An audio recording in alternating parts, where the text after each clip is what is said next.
Eu sou o Dr. Douglas Lopes, apresentador do programa Fala Doctor. Um amigo querido, Dr. Jefferson Maita, vai falar de um assunto muito pertinente a todos e que se comemora também esse dia, né? Isso ele vai falar, essa comemoração, que deu uma casualidade de ser hoje a entrevista com ele, que vamos falar sobre saúde vascular. Aqui então, Dr. Jefferson Maita, é uma imensa felicidade estar contigo aqui no programa Fala Doctor, até mesmo porque o Doctor é o entrevistado, né? E que para esse público que está nos assistindo, que tem, né, essa oportunidade de saber mais sobre todos os profissionais que estão aqui conosco, levando a informação de bem-estar, qualidade de vida, saúde principalmente, vamos então abordar esse assunto, saúde vascular. Né? Varizes, trombose, dentre tantos outros assuntos que a gente pode falar sobre isso. Seja bem-vindo, meu amigo. Muito obrigado pelo convite, meu grande amigo, né? E fiquei muito feliz com o teu convite em estar aqui. Já acompanho o teu programa já há um bom tempo, né? Te parabenizo pelas informações que tu traz para o público em geral. Eu acho que essa questão que você acabou de falar é extremamente importante, relacionado à saúde, né, em geral das pessoas, que muitas vezes as pessoas não têm uma total informação ou total acesso a isso, né, de uma forma mais simples assim de se falar, né? Então te parabenizo e agradeço a oportunidade. Muito obrigado. Né? Como nós estávamos falando, até comentando antes de começar o programa, né? Veio assim ocasionalmente ou não, né? Essa data agora da entrevista no mês de agosto, que é o mês justamente que a Sociedade Brasileira de Angiologia e Cirurgia Vascular estabeleceu como um mês da saúde vascular, né? Então é uma data, foi escolhido esse mês, porque no dia 15 de agosto é comemorado o Dia do Cirurgião Vascular, né? E se instituiu esse mês para a gente tratar principalmente de questões de informação e questões preventivas assim à população em geral. Então são feitas várias ações, né, em várias cidades do Brasil, né, visando isso. E nós também, cada um na sua clínica, no seu consultório, também tentando promover essas informações relacionadas à saúde vascular. E nada como o programa Fala Doctor ainda para ampliar mais, né, essa campanha. Isso, acho que a gente consegue, né, espalhar, né, isso para uma gama maior de pessoas, né? E essas pessoas de repente serem também promotoras, né, claro, desse tipo de informação. Fica muito feliz por isso, viu? Eu que fico, eu que te agradeço, né, mais uma vez. Merece. Né? Então, mas assim, o que seria a saúde vascular, né? O que se a gente se refere a isso, né?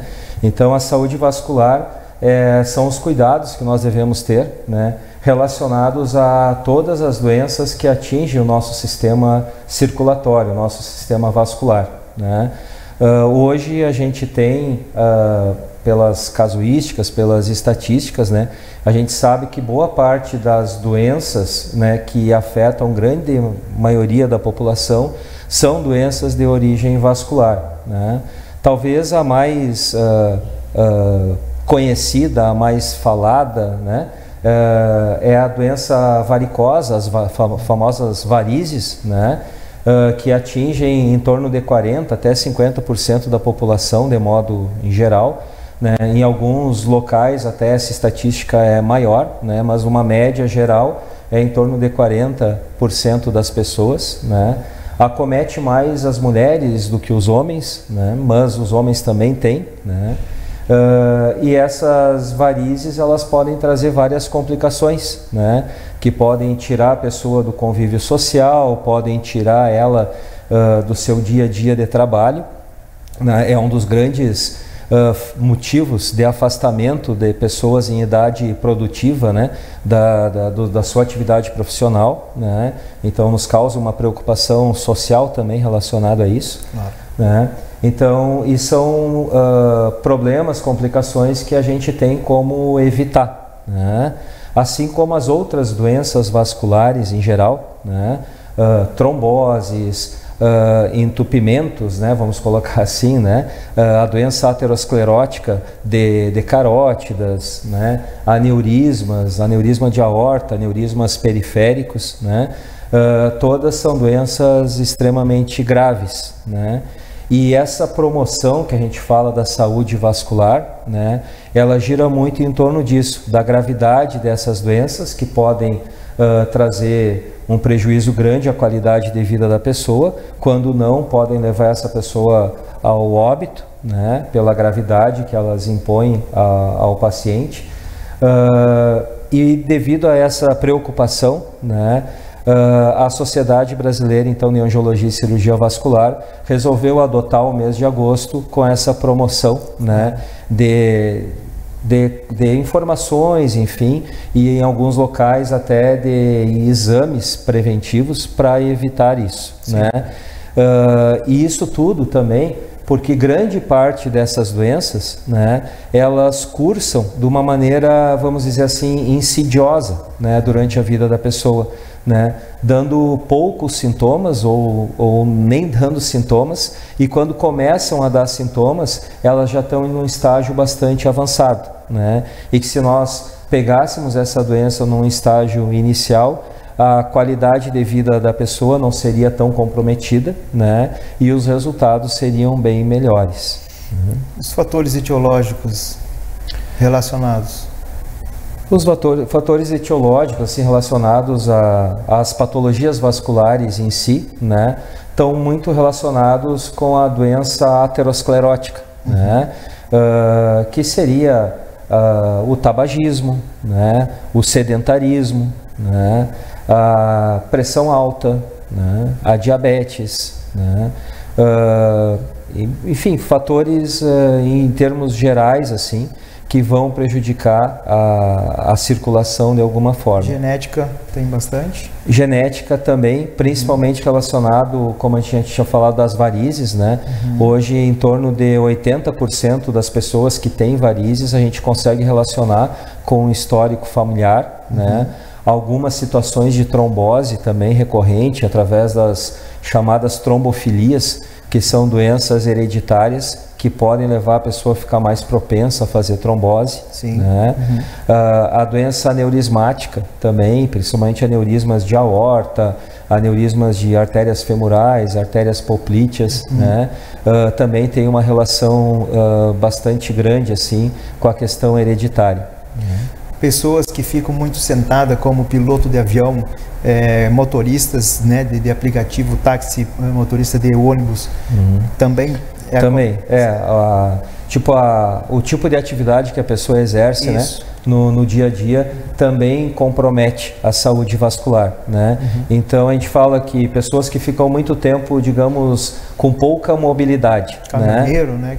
Então pessoas que ficam muito tempo parada, né, sentada, ou muito tempo parada em pé, né? Então essas pessoas têm também uma tendência a terem problemas. Cirurgiões que ficam normalmente de pé, né? Cirurgiões, dentistas, né? Então ali pela posição que fica. Então a gente tem formas, né, de se prevenir, né, para evitar, mesmo que, por exemplo, a pessoa tenha já uma história familiar, né, por exemplo, de varizes, né, então ela tomando às vezes providências bem simples, né, de fazer algum exercício no intervalo ali da sua atividade profissional, de usar as meias elásticas de compressão, né? Isso tudo já vai ajudar a evitar a evolução da doença.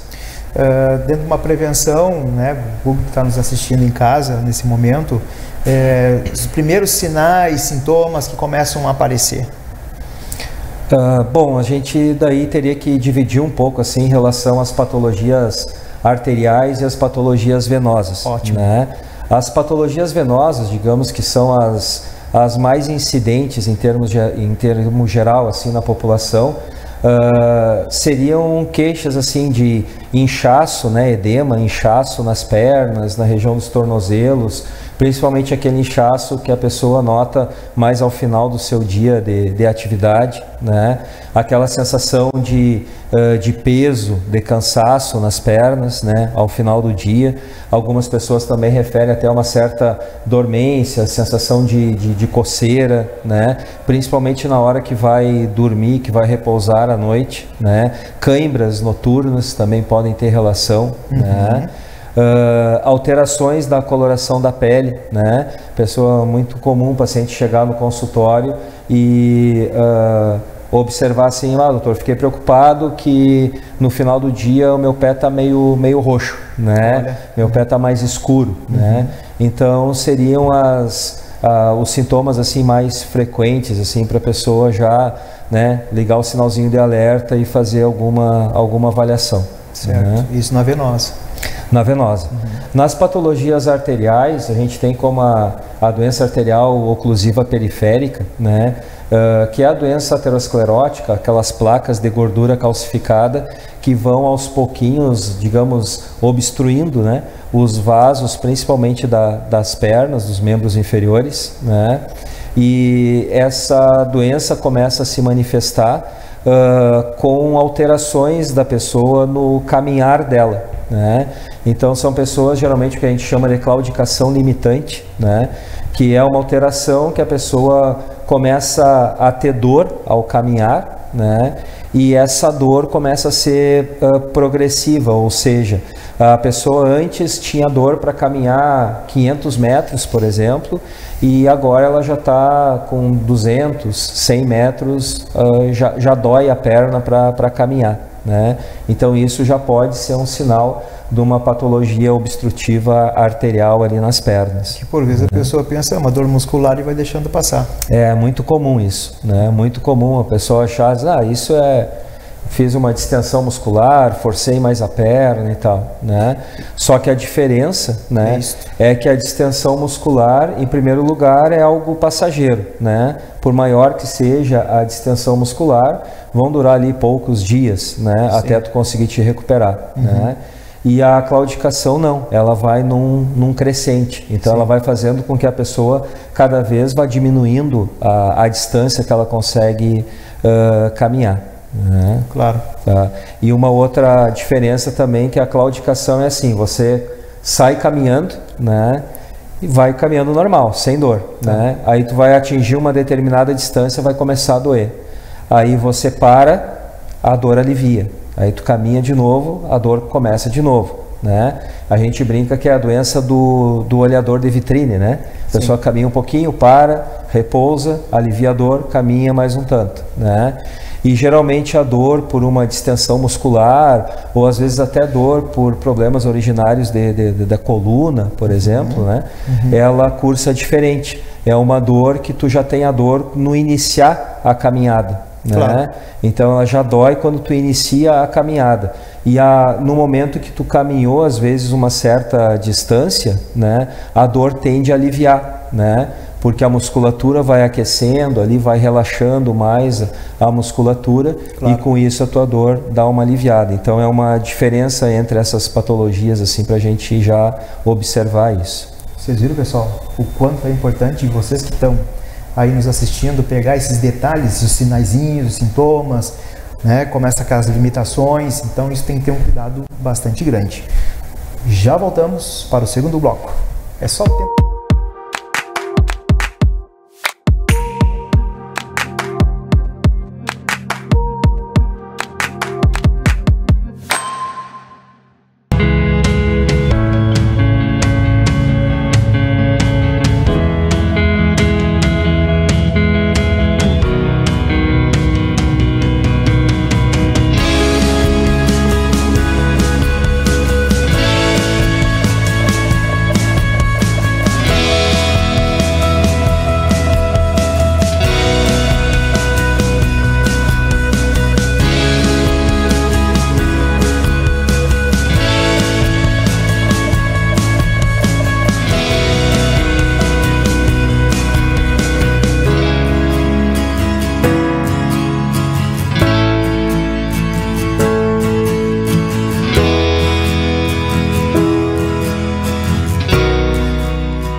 Voltamos então aqui com o Dr. Jefferson, tomamos uma água também, não sei se vocês tomaram, né? E comentando, me lembrei que ele falou sobre também as carótidas, as obstruções de carótida que leva a consequências bastante graves. Exato, consequências que vão realmente diminuir a qualidade de vida da pessoa, comprometer a própria vida da pessoa, né? E às vezes deixar essa pessoa em cima de uma cama, sem conseguir caminhar, sem conseguir falar, né? E isso acaba envolvendo também a qualidade de vida, às vezes, de todas as pessoas ao redor desse paciente, né? Com certeza. De toda a família, né? E a doença carotídea, como a gente chama, né? É uma doença onde ocorre também a deposição dessas placas de aterosclerose, essas placas de gordura calcificada, que vão obstruindo ali o fluxo de sangue que passa ali nas carótidas, né? E a gente sabe que as carótidas é o vaso, digamos, mais importante que alimenta a circulação cerebral, né? E grande parte dos AVCs, das isquemias cerebrais hoje, né, são devido a alterações ali nas carótidas, né? Geralmente por uma obstrução total da carótida, né? Ou em algumas situações aonde desprende, né, algum pedaço dessa placa de aterosclerose e vai entupir lá em cima no cérebro, né? E ocasionar daí danos irreversíveis para a circulação cerebral se isso não for resolvido a tempo. Sim. Né? E a doença carotídea, o melhor é a gente tratar ela antes de acontecer algum evento desses, né? E isso a gente consegue hoje através de um exame muito simples, né? Que é o exame de ecodoppler, né, de carótidas, que é um exame de ultrassonografia vascular, onde se faz um screening ali da carótida e se detecta essa obstrução, se consegue se mensurar o nível de obstrução. E hoje, com os estudos, com os guidelines publicados, né, existem as indicações de tal mensuração dessa estenose, né, a indicação do tratamento, né, que esse tratamento, por sua vez, ele pode ser um tratamento clínico através do uso de medicamentos, né, quando essas placas de carótida são geralmente abaixo de 70%, e esse tratamento visa, digamos, frear, né, a progressão dessa placa, né, e esse paciente vai ser monitorado ali para evitar que isso aconteça. E pacientes que têm a obstrução acima dessa porcentagem, né, aí tem a indicação de tratamento, né, dessa placa, que hoje pode ser é um tratamento cirúrgico, onde a gente vai ou remover essa placa, ou vai se fazer uma angioplastia ali, com colocação de stent, né, numa molinha ali para manter ela aberta, né, para manter o fluxo cerebral adequado, né, e assim se evitando um AVC, isquemias transitórias ou isquemias definitivas para o paciente. A pessoa acaba também mudando seu estilo de vida, né? Pelo lado de dieta, pelo lado também, né? Aí isso cai dentro do que a gente falou no início, né? Da saúde vascular, né? Então, no momento que a gente começa também a cuidar disso, né? A mudança do estilo de vida, eu particularmente considero o fator mais importante para o paciente, né? Começando por alterações em relação à parte da alimentação, né? E também pela questão da atividade física, né? Que são fatores isolados para qualquer patologia vascular, né? Eles são de extrema importância. A gente nota uma melhora geral do paciente, não só no contexto vascular, mas da saúde como um todo, né? A gente nota uma melhora muito significativa, né? A partir do momento que a pessoa começa a cuidar mais da sua alimentação e começa a praticar uma atividade física regular. Claro, né? Sim. Isso independente da faixa etária. Então pode ser aquela pessoa jovem com problema de varizes ou aquela pessoa lá na terceira idade com algum problema arterial mais severo, né? Assim, a qualidade de vida dá um salto muito grande no momento que começa a cuidar essas duas coisas. Claro. em se tratando de varizes também tem a situação estética, e mulheres que gostam de colocar aí maiô e biquíni acabam, né, mais se escondendo também, que quando começa a surgir já é bom procurar o médico. Exatamente, né? Como eu falei, todo problema vascular, quanto mais precocemente a pessoa procurar a assistência, o atendimento, né, melhores vão ser os resultados. Sim. Isso não é diferente para a questão estética. Exato. Né? E é importante a gente tocar nesse assunto, né? Porque a estética também faz parte da saúde como um todo. Exatamente. Né? Não é só uma questão de vaidade. Né? E também é importante a gente falar sobre isso, porque quando a gente fala no tratamento estético de varizes, né, a gente tem que ter a consciência de que se está tratando uma doença. Né? Ela pode ali naquele momento ter uma repercussão estética para aquela paciente, né? Mas se essa paciente não tratar adequadamente esse problema ali de ordem estética, né, numa forma inicial, ele vai se transformar num problema funcional, né, dentro de mais algum tempo. O dano, né, vai ser muito maior. O dano vai ser muito maior. Né?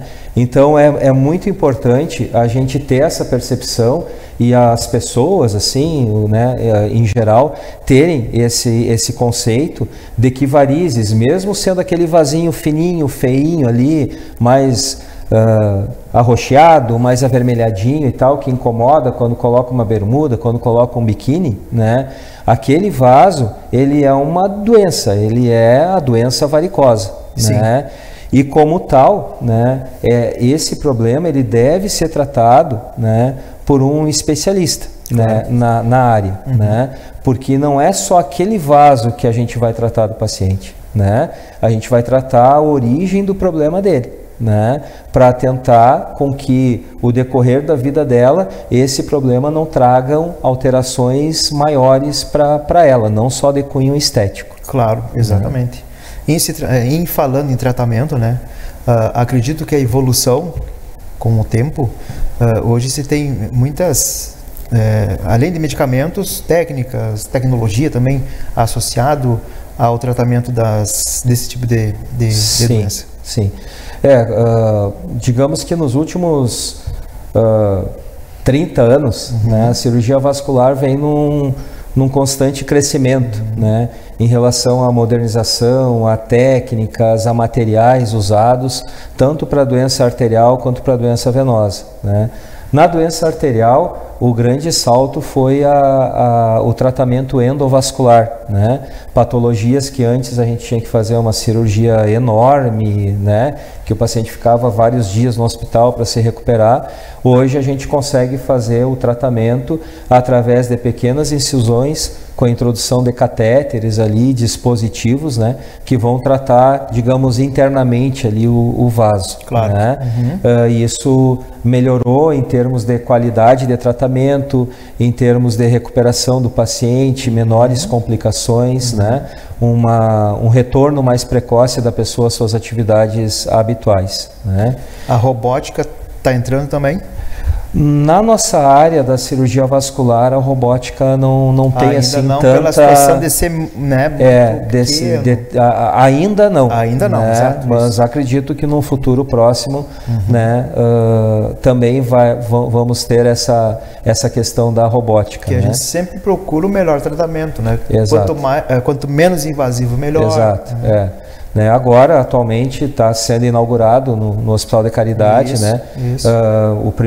primeira aquisição ali do aparelho de robótica, e que vai trazer um avanço muito grande, principalmente para as doenças, assim, para as cirurgias oncológicas, para as cirurgias urológicas, cirurgia torácica, né? Sim. Então isso vai ter um ganho muito, muito grande assim para a população em geral. Todos ganham. Né? Todos ganham, com certeza, todos ganham. Né? Exatamente. Em relação à doença venosa, ao tratamento das varizes, também nos últimos anos a gente teve assim um avanço muito grande em termos de material, de tecnologia para o tratamento dessas doenças.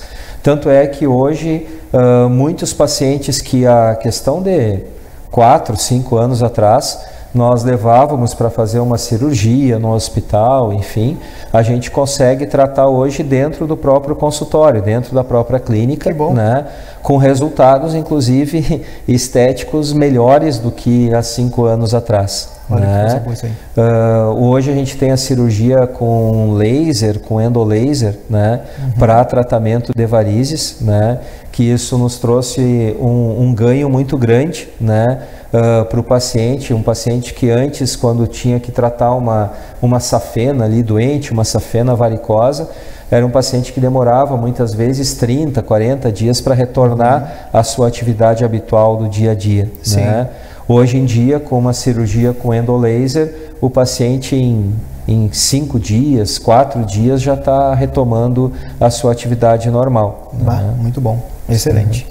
Não podemos deixar de falar sobre isso, porque eu acredito que nesse período que aconteceu foi uma grande preocupação para vocês, que foi na época da pandemia. Né? Então, acredito que algo tenha deixado assim uma nova experiência nesse tempo, porque não se sabia de muitas situações e em se tratando de doença vascular, né? A pandemia nos deixou muitas marcas ruins, sim, né? Mas nos deixou também um aprendizado muito grande, né? Tanto em relação aos cuidados assim para se ter, né? Em relação a uma doença nova que surgiu do nada, né? E que, né, a gente fala, né, eu disse assim, isso nem vai chegar no Brasil, né? E foi num piscar de olhos, estava aqui, fazia parte da nossa realidade.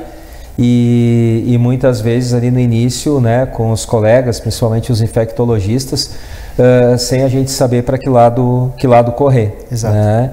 E a nossa área da cirurgia vascular, ela teve um grau de importância, digamos assim, bem amplo durante essa pandemia, né? Porque a partir de um determinado momento começou a se observar que muitos pacientes estavam indo a óbito, né? Na verdade por embolia pulmonar e por complicações tromboembólicas, né? E aí conseguiu se relacionar uma intimidade muito grande do vírus, né? Na verdade é do processo inflamatório sistêmico que o vírus ocasionava no nosso organismo, né? E isso levava pessoas a poderem fazer trombose e em consequência também embolia pulmonar. Sim. Né? E aí começou a se tratar, né? Tanto é que uma das drogas mais usadas no período da pandemia foi a rivaroxabana, que é um anticoagulante, né? E que ajudou, graças a Deus, a salvar muita gente, né? E isso nos deu uma experiência grande também, porque eram muitos pacientes, né, com ocorrência de trombose, e tromboses às vezes em locais não usuais, né, diferente do que a gente estava acostumado a ver no dia a dia de consultório, e que acabavam chegando até nós, sejam de chamados de colegas para ver pacientes no hospital, ou seja, depois quando se liberou os atendimentos em consultório, né, pacientes que tinham tido, mesmo pacientes que tinham tido o Covid mais ameno e que tinham sido tratados em casa, às vezes 2, 3 semanas após, chegavam no consultório com algum quadro de trombose. Né? Então nos deixou um aprendizado assim em relação a essa importância, né, da síndrome inflamatória que o vírus causava, e com isso acabava ocasionando alguma trombose. Muito bem. Prevenção e tratamento. Vamos lá, prevenção. O que as pessoas elas podem ter assim de mais preventivo na sua vida relacionado a essas doenças? Bom, no mais preventivo cursa dentro daquilo que a gente falou há pouco, né? Relacionado aos cuidados com a alimentação. Então a gente sabe, né? Não vou traçar uma dieta aqui, claro, né? Sim. Mas a gente sabe, né, de ter hábitos alimentares saudáveis, evitando principalmente excesso de alimentos com gordura saturada, alimentos industrializados, né, que contêm muito sódio, né? Então isso seria tipo um cuidado tipo básico, primário para se ter, sim. né? A outra é o combate ao sedentarismo, né? Então, hoje, né, o homem moderno, vamos dizer, né, tende a ser sedentário, né? Até a tecnologia nos ajuda um pouco a isso. Bastante. Né?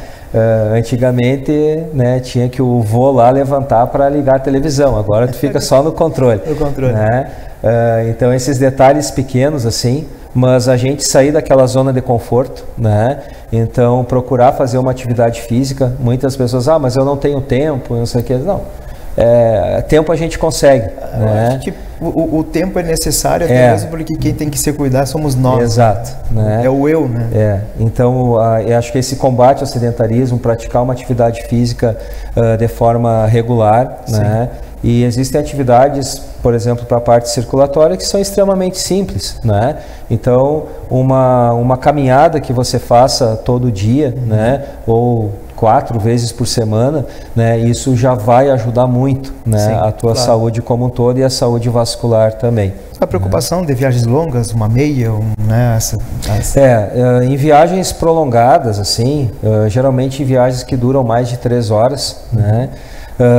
Principalmente viagens aéreas, né? Onde a gente tem o fator ali de ficar mais restrito às vezes no local, e também pela despressurização da cabine, enfim, isso promove, né, mais facilmente uma formação de trombos, né? A questão da água, da hidratação também, né? Então a gente também ingerir bastante líquidos durante uma viagem, né? Isso também é importante, né? O uso daquelas meias elásticas, né? Aquelas meias de compressão, né? Para essas viagens mais longas, né? Isso também, só o uso de meia, tem trabalhos que mostram o simples uso da meia já diminui em torno de 50% a chance de uma trombose, né? Em viagens, principalmente em viagens aéreas, né? E hoje a gente tem medicações anticoagulantes, né? Que são de fácil aquisição e de fácil uso também, né? Aonde a gente pode, né, acabar lançando mão, né, ainda mais aquelas pessoas que já têm alguma patologia vascular, né, e que vão fazer uma viagem de tempo prolongado, né, que podem usar para evitar uma trombose. E que com a tecnologia avançada os tratamentos se tornaram mais curativos, vamos dizer isso, né? E que também trazem não só a parte curativa interna, como também externa. Exato, né? Então, hoje os tratamentos, não vou dizer que são mais simples, né? Claro, sim. Mas eles facilitam muito o bem-estar do paciente, né?